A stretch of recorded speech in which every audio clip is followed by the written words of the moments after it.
জমজম কুয়া হল মক্কায় মসজিদুল হারামের অভ্যন্তরে অবস্থিত একটি কুয়া। এটি কাবা থেকে ২০ মিটার দূরে অবস্থিত।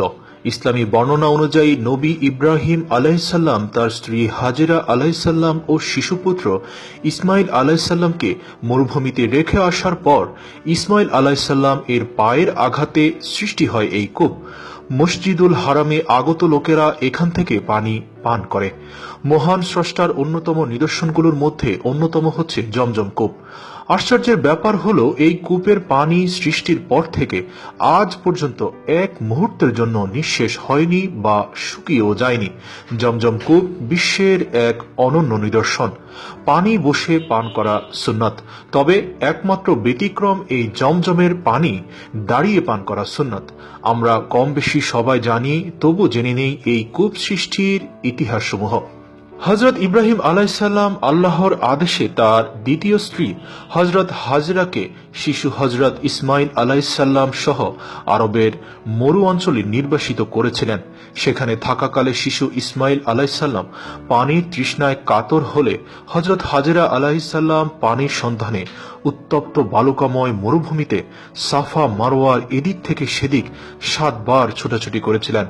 কোথাও পানি না পেয়ে হযরত হাজরা তার ছেলের কাছে এসে দেখেন তার ছোট্ট শিশুর পায়ের আঘাতে সেখানে পানি প্রবাহের সৃষ্টি হয়েছে, আর সেটি জমজম কূপ।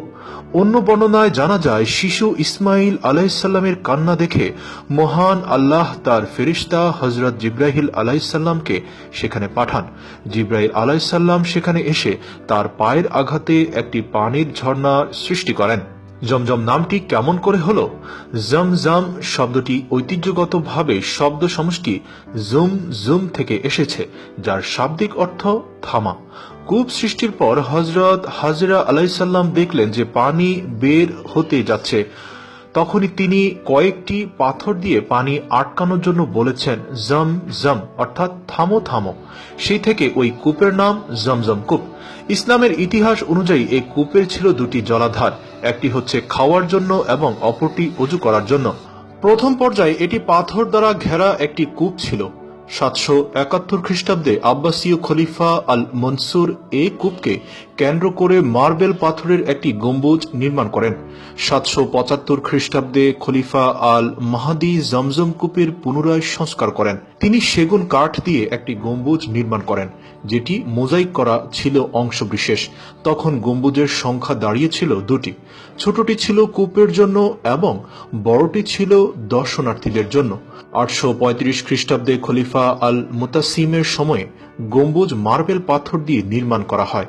জমজম কূপকে আধুনিকায়ন করা হয় ১৯১৫ সালে অটোমান সুলতান আব্দুল হামিদের সময়। তিনি এ কূপের কাছে থেকে সব বাড়িকে সরিয়ে তাওয়াফ করার স্থানের বাইরে নিয়ে যান। বর্তমানে এ কূপের পানি ঝর্ণার সাহায্যে মসজিদের পশ্চিম অংশে স্প্রে করা হয়। জমজম কূপটি ৩০ মিটার বা ৯৮ ফুট গভীর হয়, যার ব্যাস ৩ ফুট ৭ ইঞ্চি থেকে ৮ ফুট ৯ ইঞ্চি।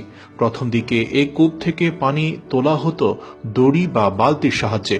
বর্তমানে এই কূপের একটি নিজস্ব ঘর আছে, সেখান থেকে বৈদ্যুতিক পাম্পের সাহায্যে কূপ থেকে পানি তুলে মসজিদ আল হারামে তাওয়াফ করা সমগ্র এলাকায় বিতরণ করা হয়। কূপের অর্ধেক উপত্যকার পলল বালুকাময়, উপরের ১ মিটার কনক্রিট এবং নিচের অংশ জমাট শিলা দ্বারা তৈরি।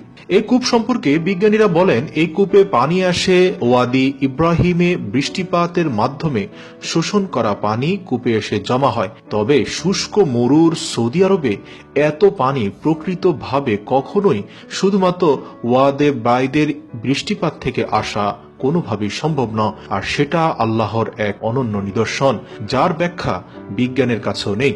কারণ সমগ্র আরব শুকিয়ে গেলেও জমজম কূপ সৃষ্টির পর থেকে আজ পর্যন্ত এক মুহূর্তের জন্য এর পানি নিঃশেষ হয়নি বা শুকিয়েও যায়নি। সৌদি আরবের ভূতাত্ত্বিক জরিপ বোর্ডের জমজম কূপের উপর একটি গবেষণা কেন্দ্র রয়েছে। তারা কূপে পানির স্তর, তাপমাত্রা এবং অন্যান্য উপাদান পরীক্ষা করে থাকে এবং নিয়মিত ইন্টারনেটের মাধ্যমে তথ্য পরিবেশন করে থাকে। কূপের তলে পানির স্তর 10.6 ফুট।